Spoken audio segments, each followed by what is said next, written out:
উত্তম মালদাস educare. আজকে আমরা প্রথমে যেটা জানবো সেটা হচ্ছে শতকরা সমজুতি।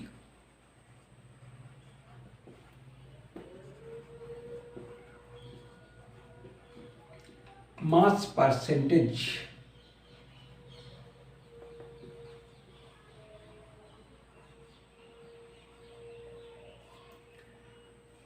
এর সাহায্যে আমরা জানতে পারবো যে একটা কোনো যৌগের মধ্যে কোনো মৌলটা কত পার্সেন্টে আছে।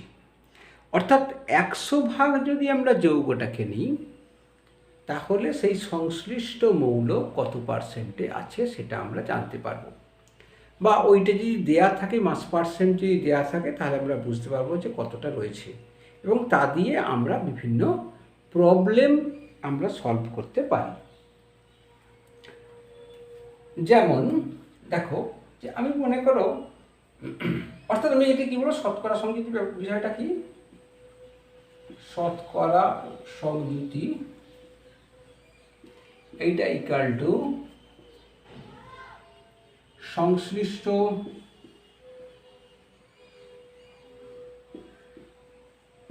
মৌলটির ভর ডিভাইডেড বাই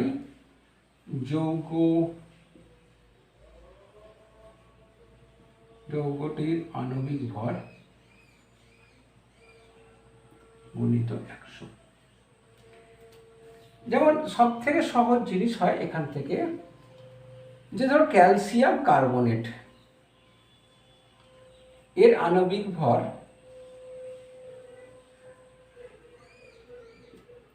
সমান কত, ক্যালসিয়াম 40 প্লাস 12 প্লাস 3 হলো 48 সমান 100।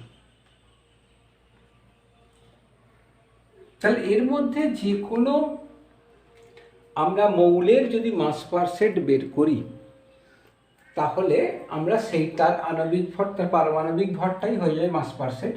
যেমন এর মধ্যে ক্যালসিয়াম আছে 40%, কার্বন আছে 12%, অক্সিজেন আছে 48%। এরকম যদি হয়, এবার এর কাছ থেকে ধরো, এর থেকে আমি সংকেত নির্ণয় করব। কোনো একটা যদি মাস পার্সেন্ট দেয়া থাকে সেখান থেকে সংকেত নির্ণয় কিভাবে করা যাবে আমরা দেখছি। তার আগে দুই একটা ধরো প্রবলেম আমরা করে নিই। সেই প্রবলেমগুলো ধরো, মনে করো aluminium sulphate Al2SO4 whole thrice, এর মধ্যে যদি বলে সালফারের মাস পার্সেন্ট কত, তাহলে প্রথমে ধরো এর মধ্যে এস এর শতকরা সমজুতি নির্ণয় করো। তা অ্যালুমিনিয়াম হচ্ছে 27, Al2SO4 আণবিক ভর আগে নির্ণয় করি।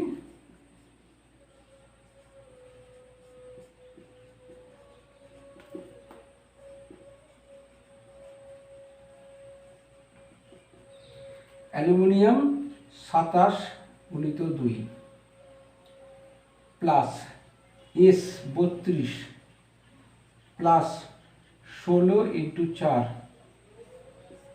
ইন্টু 3, 27 দুগুণে 54 প্লাস 32 4 64 ইন্টু 3,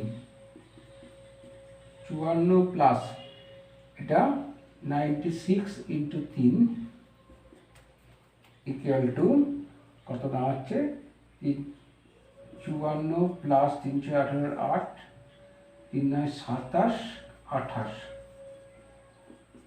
তার মানে 8 12 2 আর 13 14 4 342 হচ্ছে আণবিক ভর পাচ্ছি গ্রাম পার মোল।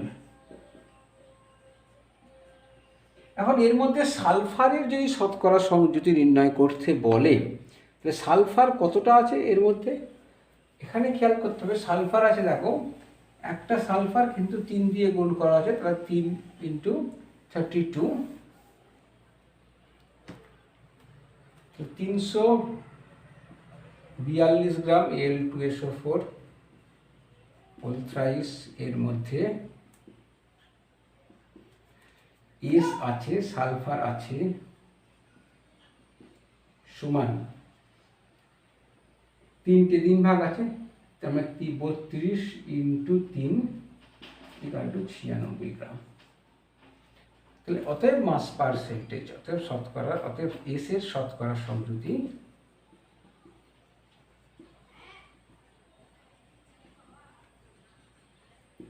সমান 96/342 ইন্টু 100। কত আসছে? আমরা একটু ক্যালকুলেটরে হিসেব নিকেশ করে নিতাম। 96 ডিভাইড বাই 342 ইকুয়ালস টু এত, তবে 28.07%, 0.07%।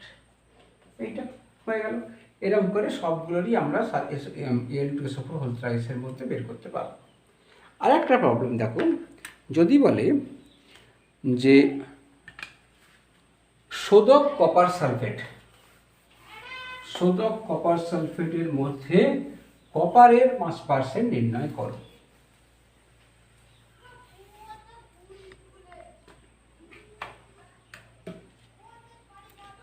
শোধক কপার সালফেটের মধ্যে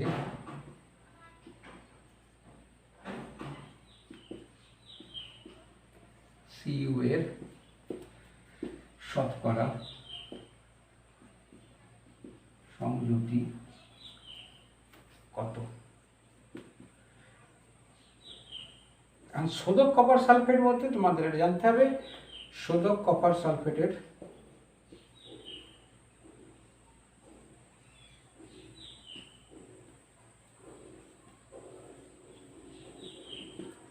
আণবিক সংকেত সমান CuSO4 5H2O।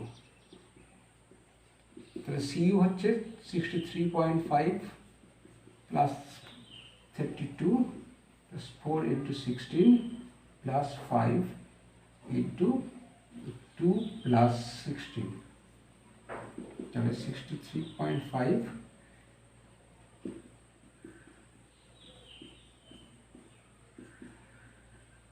90। তাহলে এখানে অ্যাড করলে 4 আর 2 6, 0.56, 9 4 15 17 18, 2 21 1 2 2 2 2, ও হো হো হো, সরি 0.5, 4 আর 2 6 আর 3 9, 9 আর 6 15 17 18, 18 6 24, 249.5 এত গ্রাম পার মোল। দেয়ারফর আর কপারের শতকরা সংযুতি, অর্থাৎ Cu এর শতকরা সংযুতি সমান Cu আছে 63.5 ডিভাইডেড বাই 249.5 ইন্টু 100। অতি সোজা অঙ্ক, সহজেই করে ফেলতে পারবে। 63.5 ডিভাইডেড বাই 249.5 ইকুয়ালস টু এত, 25.45%। এইটা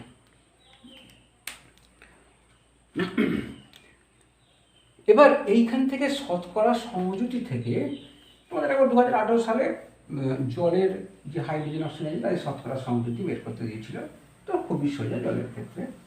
তা এই শতকরা সংযুতি যদি দেওয়া থাকে, ধরো কোনো একটা যৌগের মৌলগুলোর শতকরা সংযুতি দেওয়া আছে, তাহলে সেই যৌগটার আণবিক সংকেত বের করা যাবে। সেটা কিভাবে আণবিক সংকেত বের করা যেতে পারে, সেটা কিভাবে? আমরা একটা প্রবলেম দেখি। আমি যে একটা প্রবলেম তোদের জন্য করলাম, লিখলাম ধরো যে আয়রনের একটি অক্সাইডের উপস্থিত আয়রন এবং অক্সিজেনের মাস পার্সেন্ট হচ্ছে 69.9 এবং 30.1। তাহলে এটা প্রবলেমটা হচ্ছে, আমরা 3 নম্বর প্রবলেম করি। আয়রনের একটি অক্সাইডে Fe হচ্ছে আয়রন ও অক্সিজেনের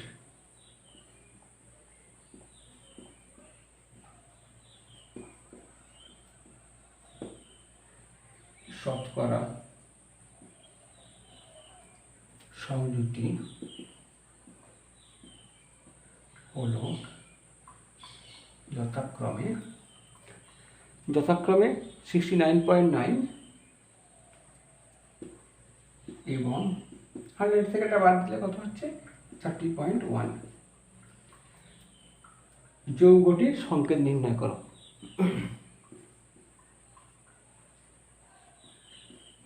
যৌগটির সংকেত নির্ণয় করো, এইটাই আছে। এখন এটা করবো কি করে? এখানে তার মানে আমরা ওদের কতগুলো করে পরমাণু আছে সেটা বের করে নিতে পারি। কিসের না, ওদের মাস পার্সেন্টেজকে যদি তাদের পারমাণবিক ভর দিয়ে ভাগ করে নিই। দেখো Fe এবং অক্সিজেনের পারমাণবিক ভর সমান 56 এবং 16, ইউনিট সেরকম রয়েছে, গ্রাম পার মোল। আচ্ছা, তাহলে অতএব তাহলে এই যে ধরো পার্সেন্টেজ যে Fe is to oxygen is equal to 69.9 is to 30.1, এটা রয়েছে। এখন এদের পারমাণবিক এদের মানে কি বলবো পরমাণু সংখ্যা, তাহলে এইটাকে যদি এদের আমি পারমাণবিক ভর দিয়ে ভাগ করি তাহলে পরমাণু সংখ্যা বেরিয়ে যাবে। আচ্ছা, পরমাণু সংখ্যার অনুপাত, এটা হচ্ছে শতকরা সংযুতির অনুপাত গেল। এটা লিখেও দিতে পারো, শতকরা পরিমাণের অনুপাত, শতকরা পরিমাণের অনুপাত। এবার হচ্ছে পরমাণু সংখ্যার অনুপাত।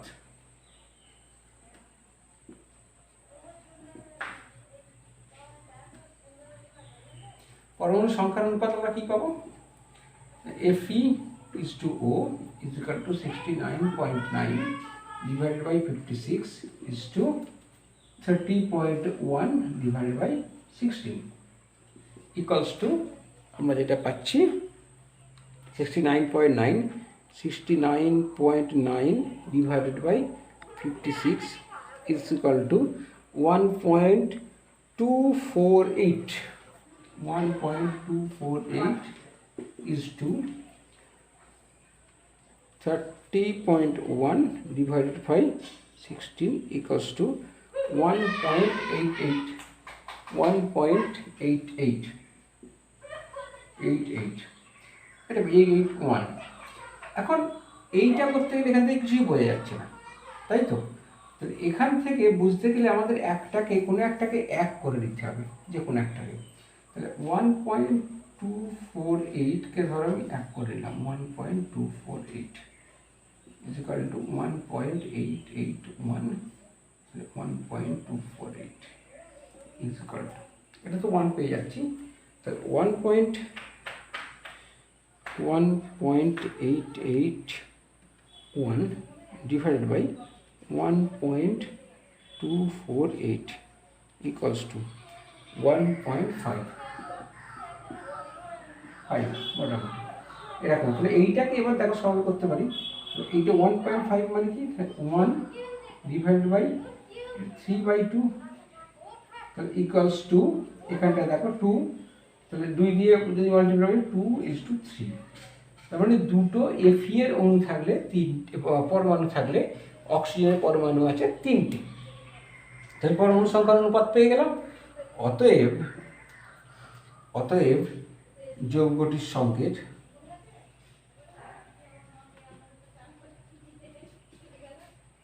এই লিখে না লিখে পাশে ওই দিকটা লিখে দিকটা যেহেতু আমরা করছিলাম অতএব পরে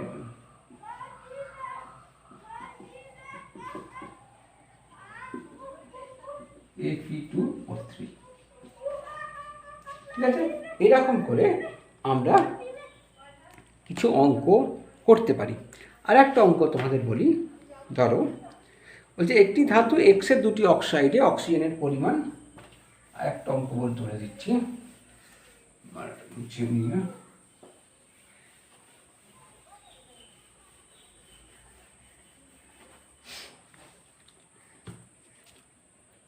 একটি ধাতুর দুটি অক্সাইডে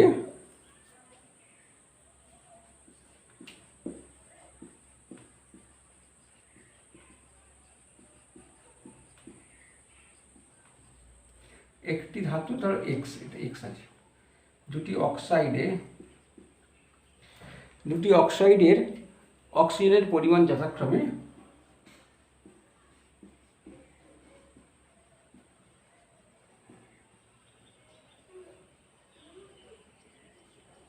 যথাক্রমে 22.55% এবং 30.1%।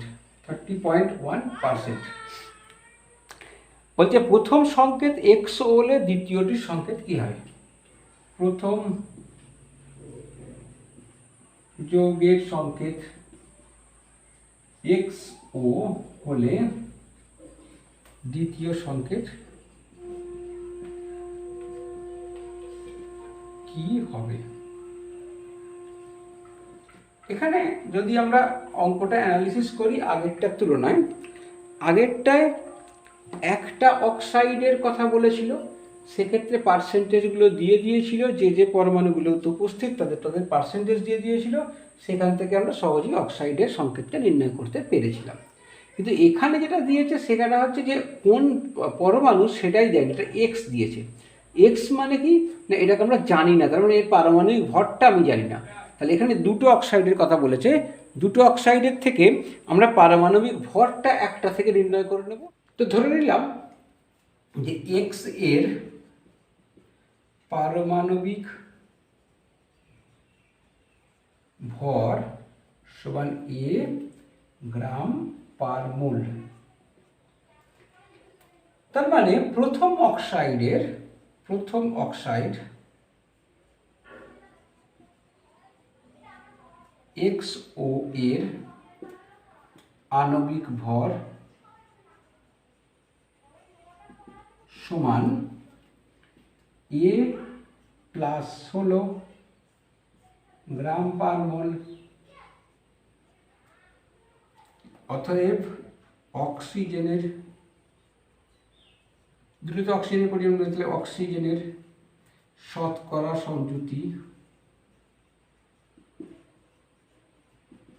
সমান 16, অক্সিজেনের পারমাণবিক ভর 16, এ প্লাস 16 ইন্টু 100। শর্তানুসারে কি বলছে? 16 by a plus 16 into 100 equal to 22.55। তাহলে therefore 16 by a plus 16 equal to 100 দিয়ে ডিভাইড করে দিয়ে এটাকে ভাগ করে দিই, তাহলে 0.2255। বা এবার আমি মাল্টিপ্লাই করলাম, তাহলে এ ইন্টু 0.2255 ইকুয়াল টু 16, এখানে 16 আর ওটা ওদিকে গেলে মাইনাস 16 ইন্টু 0.2255, ঠিক আছে। বা তাহলে এটা হচ্ছে একবার দিতে হবে, আমি এটা ক্যালকুলেটরেই করে নিই। 1 মাইনাস 0.2255 ইকুয়ালস টু এত 0.7745। তাহলে এ ইকুয়াল টু এটা 16 into 0.7745 divided by 0.2255 equals to এটা ইন্টু 16 ইকুয়ালস টু এত ডিভাইডেড বাই 0.2255, ওই 54.9 বেরোচ্ছে। তার মানে এটা 55 মতন বেরোচ্ছে আর কি। এখান থেকে যেটা আসছে আমরা পাচ্ছি 55। তাহলে প্রথম অর্থাৎ হচ্ছে এক্সটার পারমাণবিক ভর পেলাম প্রায় 55-এর মতো। এখন এবার আমরা দ্বিতীয় যৌগটাকে নিয়ে, দ্বিতীয় যৌগটায় ওদের যে শতকরা সংযুতি দিয়েছে, সেই শতকরা সংযুতি থেকে আমরা ওদের পারমাণবিক সংখ্যা নির্ণয় করার চেষ্টা করব। তাহলে এখন শতকরা সংযুতির অনুপাত x = O equals to x কত আছে, এটা অক্সিজেন দিয়েছে, তাহলে x আছে তোমার 69.9 হবে, 100 থেকে 30.1 বাদ দিলে = 30.1। তাহলে এবার পরমাণু সংখ্যার অনুপাত হবে x = oxygen equal to 69.9 divided by 55 kg 30.1 divided by 16 is equal to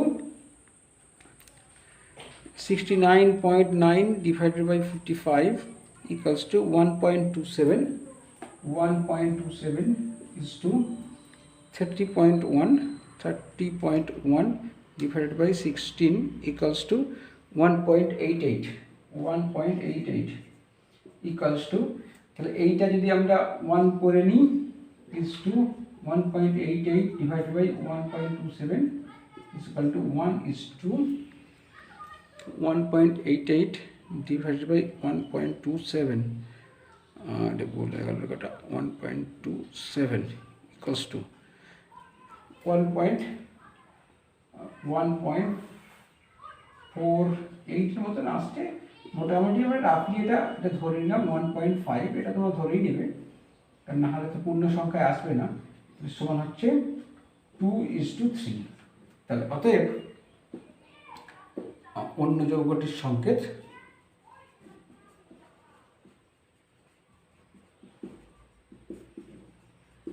সমান Fe রয়েছে, তার মানে দুটো, অক্সিজেন রয়েছে, ও Fe নয়, X আছে এখানে, Fe তো না, X আছে দুটো, অক্সিজেন রয়েছে তিনটে।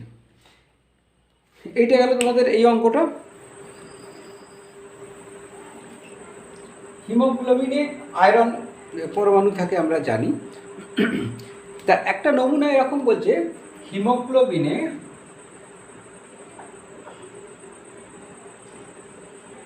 গ্লোবিনে 0.335% Fe আছে।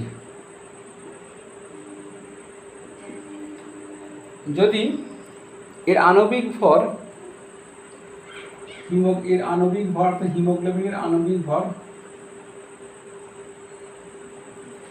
equal to 1.67 into 10⁴ এত গ্রাম পার মোল হলে প্রতি অণুতে Fe পরমাণুর সংখ্যা কত? Fe equal to 56 আছে, আমরা জানি বটে এরকম। এখন আমরা যেটা দেখব তার মানে হচ্ছে যে যদি হিমোগ্লোবিনের পরিমাণটা 100 গ্রাম হয় তাহলে 0.335 গ্রাম আয়রন আছে, তাহলে এত গ্রাম হলে কতটা আছে, খুব সহজ। তাহলে অতএব 0.335 গ্রাম, না ওটা 100 গ্রামে করব। 100 গ্রাম হিমোগ্লোবিনে Fe আছে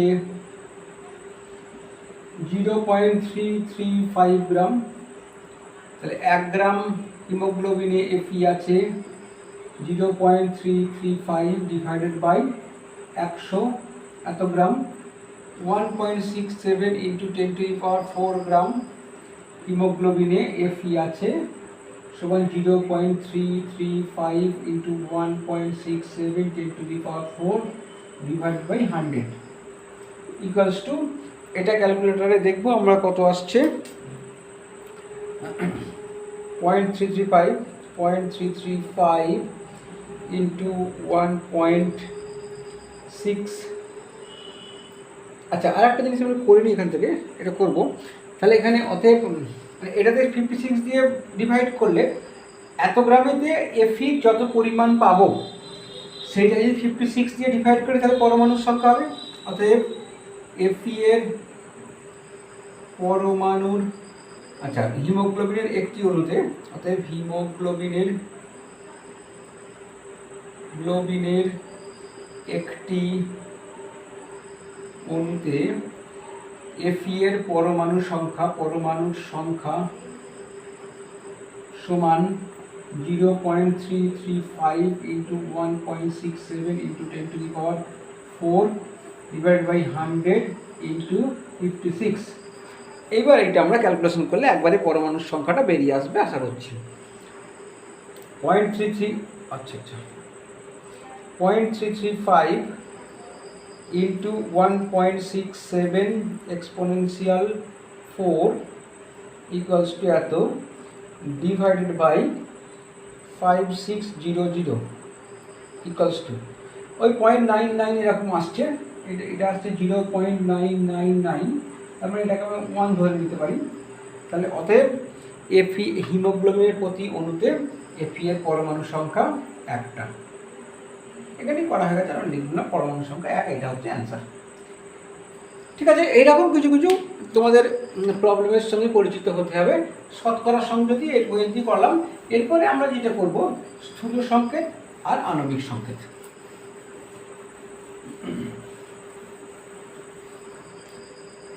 এম্পিরিক্যাল ফর্মুলা আর মোলার ফর্মুলা।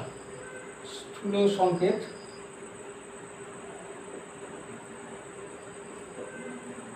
এটা হচ্ছে এম্পিরিক্যাল ফর্মুলা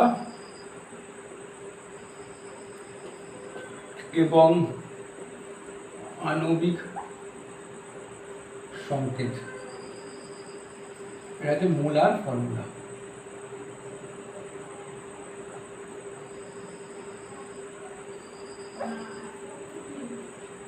বা মলিকুলার ফর্মুলা। আণবিক সংকেতটা মলিকুলার ফর্মুলা যেটাই ভালো, মোলার মলিকুলার কোনো এক মোল।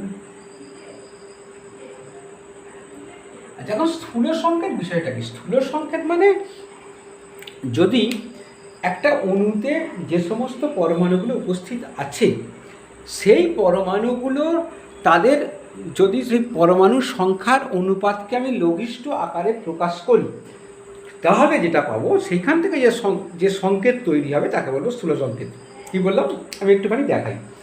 মনে করো যে আমরা গ্লুকোজের সংকেত জানি C6H12O6, তাহলে কার্বন ইজটু হাইড্রোজেন ইজটু অক্সিজেন এর পরমাণু সংখ্যার অনুপাত, C/12:6 পরমাণু সংখ্যার অনুপাত। তাহলে এটাকে সিম্পলিফাই করলে, তাহলে লঘিষ্ঠ আকারে যদি প্রকাশ করছি, এদের অনুপাত যদি বের করি, যে পরমাণুগুলো রয়েছে তার অনুপাত আমরা বের করলাম, এই অনুপাত মানে লঘিষ্ঠ সংখ্যায়, সেইটা দিয়ে আমরা যে সংকেত পাবো, তাহলে এখানকার স্থূল সংকেত হচ্ছে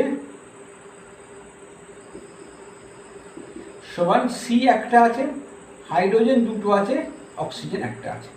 এইটা হলো স্থূল সংকেত। এটা কিন্তু আণবিক সংকেত নয়। আমরা আগে যে অঙ্কগুলো করলাম সেটা সরাসরি আমরা সংকেত যেটা পেয়েছি এটা আমরা আণবিক সংকেত লিখেছি বটে, কিন্তু আগের যে অঙ্কগুলোয় আমরা শতকরা সংযোজিত যে সংকেতগুলো পেলাম সেটা আসলে স্থূল সংকেত।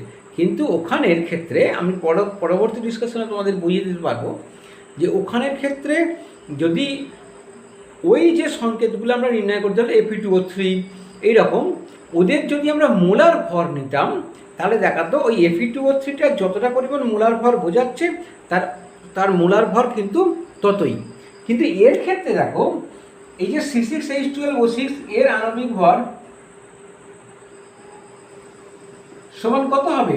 তাহলে C12 অর্থাৎ 12 × 6 প্লাস 12 ইন্টু 1 প্লাস 6 ইন্টু 16, তাহলে 6 12 72 প্লাস 12 প্লাস 6 16 96 ইকাল টু 6 দিয়ে 8 আর দিয়ে 10, 10 0 9 আগে 10 8 180 এত গ্রাম পার মোল।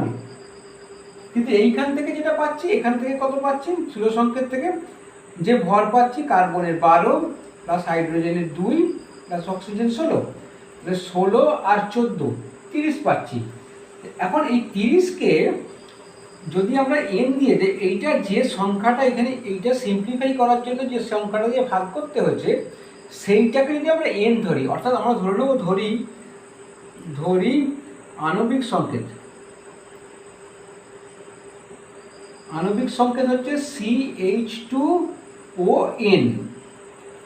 সেই n এর মানটা যেটা পাবো সেই মানটা থেকে আমরা আণবিক সংকেতটা সঠিকভাবে পেয়ে যাব। এখন এখানে ক্ষেত্রে দেখো এটা থেকে পেয়েছি 30, তাহলে এইটা ইকুয়াল টু তাহলে 30n হবে, 30 ইন্টু n তখন 30n, সেইটা ইকুয়াল টু 180 যদি আণবিক সংকেত বের করতে চাই। তাহলে এখানে 30n ইকুয়াল টু 180 বা n ইকুয়াল টু 6। এর মধ্যে 6 পেয়ে গেলাম, সেখান থেকে এটা পাচ্ছি, অতএব এখান থেকে আণবিক সংকেত CH2O6, তাহলে এখান থেকে পেলাম C6H12O6। এরকম করে করতে হবে। তাহলে আণবিক সংকেতটাকে স্থূল সংকেত যদি উপস্থিত কোনো যৌগের মধ্যে উপস্থিত পরমাণুর সংখ্যার অনুপাত দিয়ে যে সংকেত তৈরি সেটা বলছি স্থূল সংকেত।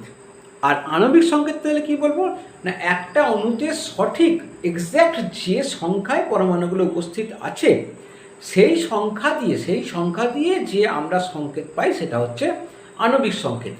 যে সংখ্যায় উপস্থিত আছে এক্স্যাক্টলি সেই সংখ্যা দিয়ে তৈরি সংকেতকে বলছি আণবিক সংকেত।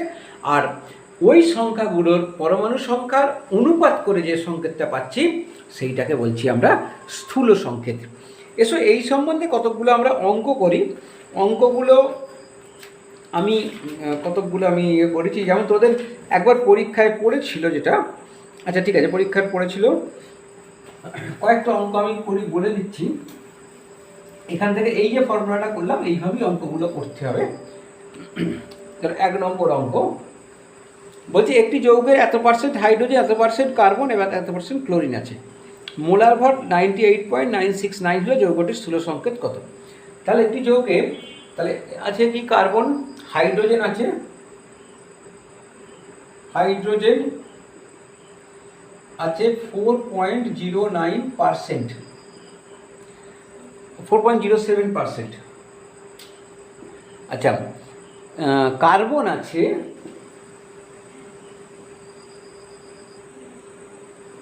কার্বন আছে 24.27%। অক্সিজেন আছে না, ক্লোরিন আছে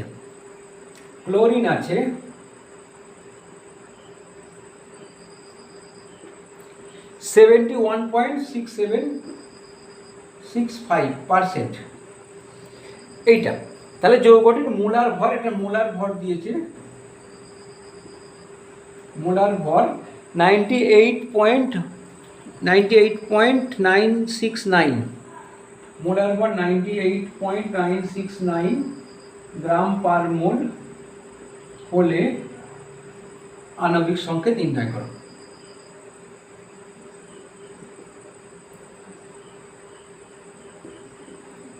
এইটা তাহলে এখানে আমরা সলিউশনে কি করব, তাহলে প্রথমে আমি এদের পার্সেন্টেজ অনুযায়ী এই পরমাণুগুলোর অনুপাত নির্ণয় করব। তাহলে পার্সেন্টেজ অনুযায়ী অনুপাত হচ্ছে শতকরা ভাগে অনুপাত। এটা কি পাচ্ছি, হাইড্রোজেন, প্রথমে কার্বন লিখি, কার্বন ক্লোরিন আছে, হাইড্রোজেন সিরিয়াল লিখি, প্রথমে কার্বন তারপরে হাইড্রোজেন তারপরে ক্লোরিন। এইটা কার্বন আছে 24.27 4.07 71.665 এত আছে। তাহলে এবার পরমাণু সংখ্যার অনুপাত,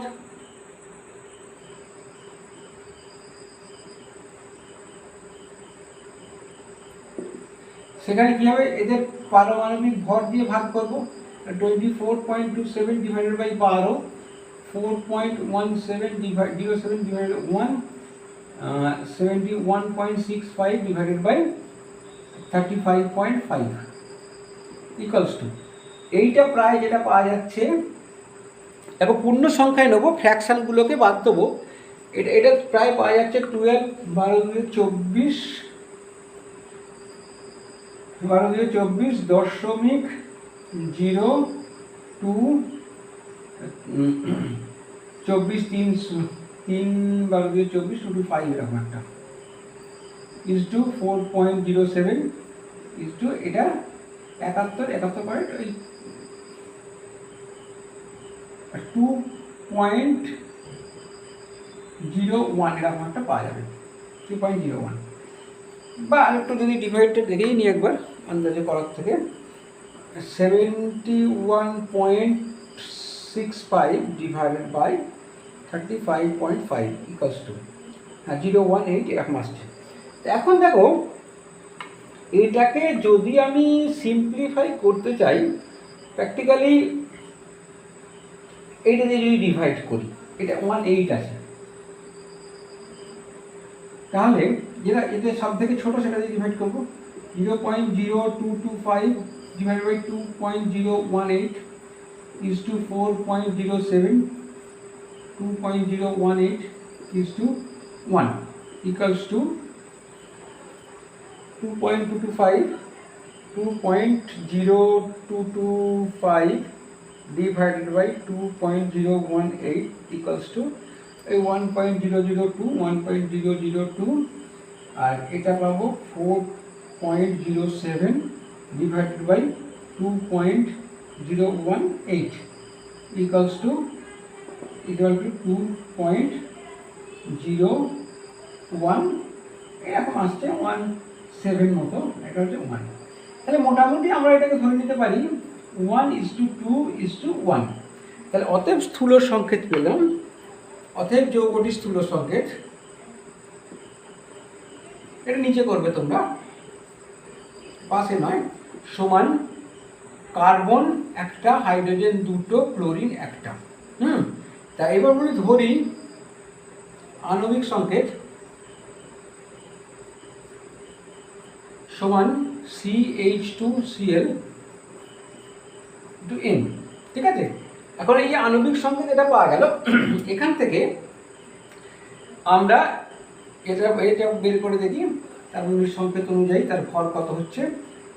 তাহলে অতএব আণবিক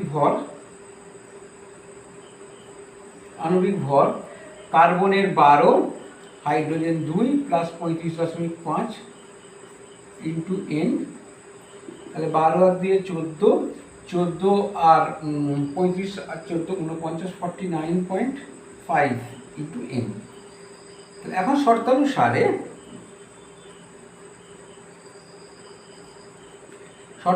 কি 49.5 ইন্টু N ইকুয়ালস টু 98.969। এখান থেকে N এর ভ্যালু যেটা পাওয়া যাবে 49,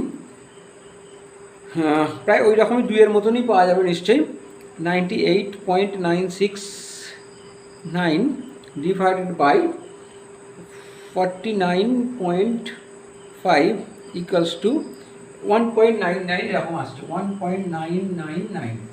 এইটাকে ইকুইভ্যালেন্ট টু আমরা করলাম 2। তাহলে অতএব স্থূল সংকেত যেটা পাবো, অতএব যৌগটির স্থূল সংকেত, অতএব যৌগটির স্থূল আণবিক সংকেত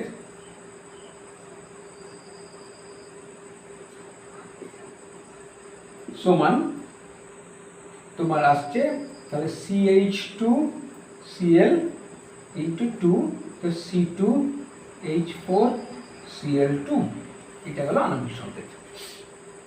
ঠিক আছে, নেক্সট তোমাদের 2014 সালে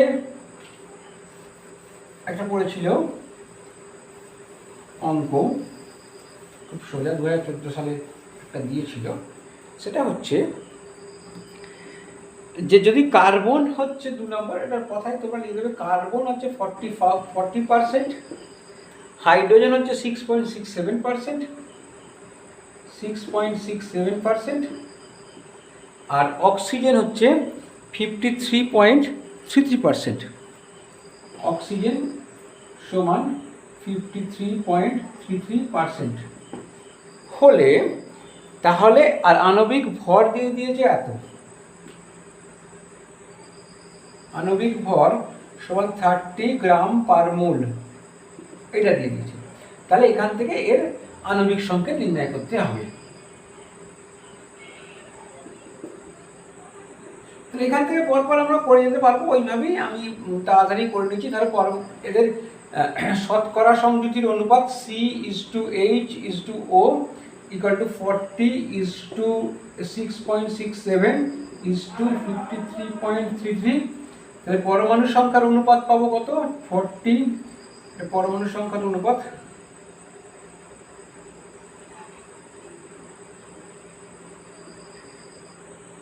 40/12 6.67/1 53.33/16 =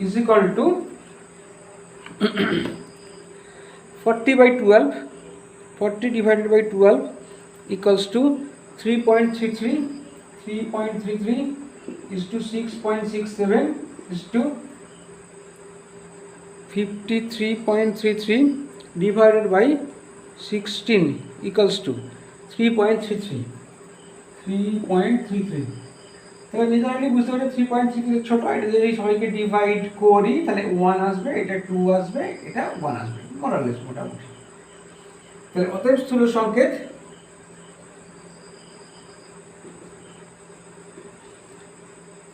সংকেত হবে CH2O। আচ্ছা, আণবিক সংকেত ধরি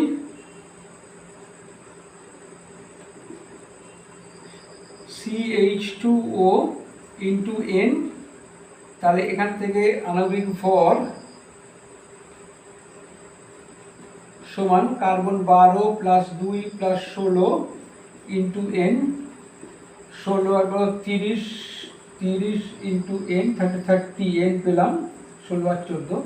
তাহলে এখন এই 30N = 30, therefore 30N = 30 or N = 1।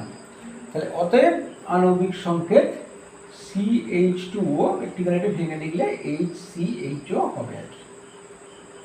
মানে এটা একটা আছে, এটা হচ্ছে তোমার ফর্মালডিহাইড, এটা অ্যালডিহাইডের প্রথম সদস্য ফর্মালডিহাইড পাবো।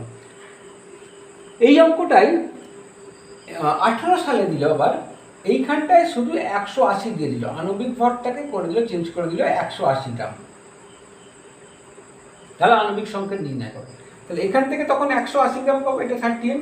তখন এইখান থেকে দেখো কি বলছে, এই সেম জিনিসই রইল, শুধু আণবিক ভরটা 180 করে দিল। তাহলে এখানে 30N = হয়ে যাবে কত? 180 বা N = 6 হবে। তাহলে এখানটায় হবে আণবিক সংকেত, এটা হচ্ছে 6 হবে। তাহলে সেক্ষেত্রে পাবো C6H12O6, অর্থাৎ গ্লুকোজের সংকেত এটা থেকে পাওয়া গেল। আচ্ছা, নেক্সট আর একটা অঙ্ক বলি। এটা 3টে অঙ্ক হলো। আর একটা অঙ্ক দেখাই, একটু অন্য রকমের, কি রকমের প্রায়, একটু আলাদা করে তথ্যগুলো দেওয়া আছে। আচ্ছা, যদি আণবিক ভরের বদলে বাষ্প ঘনত্ব দিয়ে দেয়, কিছু হয়তো বাষ্প ঘনত্ব দিয়ে দিল, তখন আণবিক ভরটা কিন্তু তার দ্বিগুণ করে নিতে হবে। বাষ্প ঘনত্ব দ্বিগুণ করলে তার আণবিক ভরটাকে পাওয়া যায়, সেটা আমরা জানি। তাই বাষ্প ঘনত্ব যদি দেওয়া থাকে, আণবিক ভর ওখান থেকে নিয়ে নিতে পারবে। বা 1 গ্রামের যদি 1 আয়তনের কিছু দেয়, এরকম আর কি কোনো একটা ইনফরমেশান দেবে যেখান থেকে তোমরা আণবিক ভরটা পেয়ে যাবে। আচ্ছা, এবার দেখো 4 নম্বরের অঙ্ক। Carbon, hydrogen, nitrogen, oxygen, carbon, hydrogen, nitrogen, অক্সিজেনের একটা যৌগ, যা এর যৌগের 0.2 গ্রাম নিয়ে যদি উত্তপ্ত করা হয়, তাহলে পাওয়া যাবে এসটিপিতে গ্রাম নিয়ে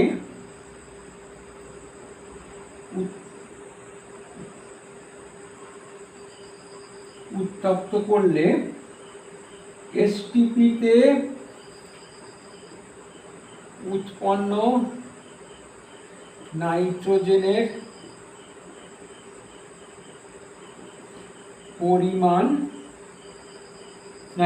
পরিমাণ পাওয়া গেল 37.96 মিলিলিটার।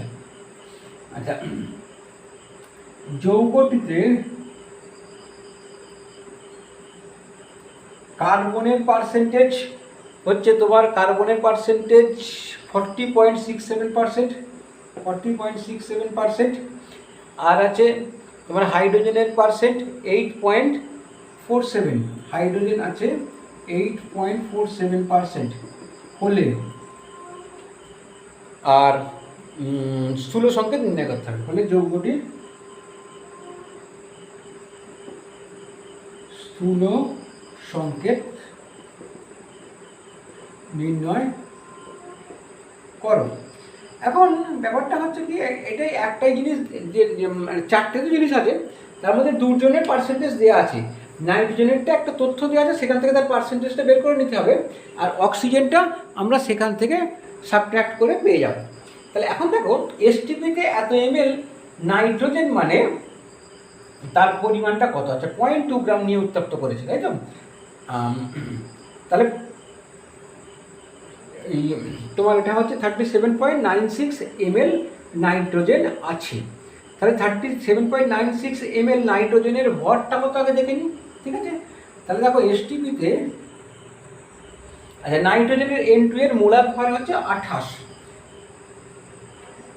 22,400 ml N2 এর ভর সমান 28 গ্রাম। তাহলে এবার 37.96 ml N2 এর ভর সমান 28 ডিভাইড বাই 22,400 ইন্টু 37.96 এত গ্রাম সমান, ক্যালকুলেটর হিসেবটা একটু করে নিই, 28 ইন্টু 37.96 কিন্তু এত ডিভাইডেড বাই 22,400 ইকুয়ালস টু, তাহলে এটা হচ্ছে 0.047, এই পয়েন্টটা এত গ্রাম পেলাম। আচ্ছা, এত গ্রাম যে নাইট্রোজেন পাওয়া গেছে কত গ্রাম পদার্থ থেকে, 0.2 গ্রাম থেকে। এবার 100 গ্রাম থেকে কত পাওয়া যাবে সেটা দেখো। অতএব 0.2 গ্রাম পদার্থ থেকে নাইট্রোজেন পাওয়া যায় সমান 0.047 গ্রাম। তাহলে এবার 1 গ্রাম পদার্থ থেকে নাইট্রোজেন পাওয়া যাবে 0.047 ডিভাইডেড বাই 0.2 গ্রাম। 100 গ্রাম থেকে পাওয়া যাবে 0.047 ইন্টু 100 বাই 0.2 ইকুয়ালস টু, এটা যে নাইট্রোজেনের পরিমাণ পাবো 0.047 into 100 divided by 0.2, 23.5%, 23.5 gram actually. তার মানে এইটা হচ্ছে যদি শতকরা ভাগের মধ্যে তত পার্সেন্ট থাকবে নাইট্রোজেন। তাহলে এবার দেখো, অক্সিজেনটাকে আমরা এইভাবে বের করে নিতে পারবো, সবগুলো 100 থেকে সবগুলো সাবট্রাক্ট করলে এটা 23.5। তাহলে এখন আচ্ছা, সলিউশনে করেছিলাম, অক্সিজেনের শতকরা ভাগ সমান 100 minus 40.67 plus 8.47 plus 23.5 equal to 100 minus, এটা সাবট্রাক্ট করলে পাওয়া যাচ্ছে তোমার 100 মাইনাস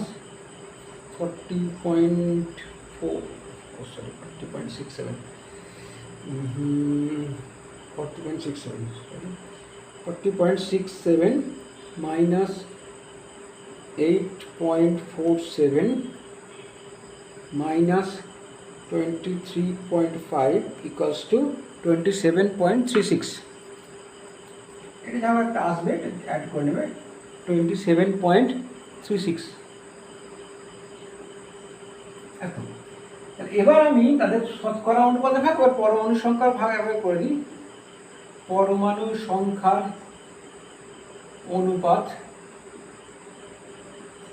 সেখানে কি পাবো? Carbon, hydrogen, nitrogen, oxygen equals to, কার্বনের ছিল 40.67 ডিভাইডেড বাই 12 হবে, হাইড্রোজেন ছিল 8.47 ডিভাইডেড বাই 1 হলো, নাইট্রোজেন পেলাম আমরা 23.5 ডিভাইডেড বাই 14 পরমাণু সংখ্যা, এটা পেলাম 27.36, অক্সিজেন পেলাম এটা by 16 equals to 40.67 divided by 12 equals to 3.39 এর মতো is to 8.47 is to 23.5 divided by 40 is equal to 1.67 is to 27.36 divided by 16 equals to 1.71 দেখাচ্ছে। তাহলে ইকুয়াল টু মোটামুটি 1.67 দিয়ে সবাইকে ডিভাইড করলে 3.39, আমি ডিভাইডটা এবারে আর লিখছি না, 3.39 divided by 1.67 equals to more or less 2.02 is to 8.47 divided by 1.67 equals to 5.07 is to 1 is to, এটা more or less 1.101 এরকম। মোটামুটি এখান থেকে যেহেতু পূর্ণ সংখ্যায় থাকবে 2:5 is to 1 is to 1 হবে। এরকম একটি অদল বদল সামান্য এদিক ওদিক আসবে, এগুলোকে পূর্ণ সংখ্যাতেই ধরে নিতে হবে, তা খুব বেশি তফাৎ নয় আর কি। তাহলে অতএব স্থূল সংকেত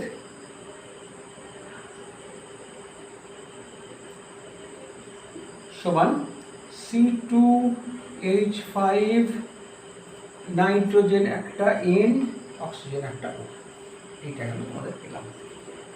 ঠিক আছে, এই পর্যন্ত তোমাদের রইল। Good bye.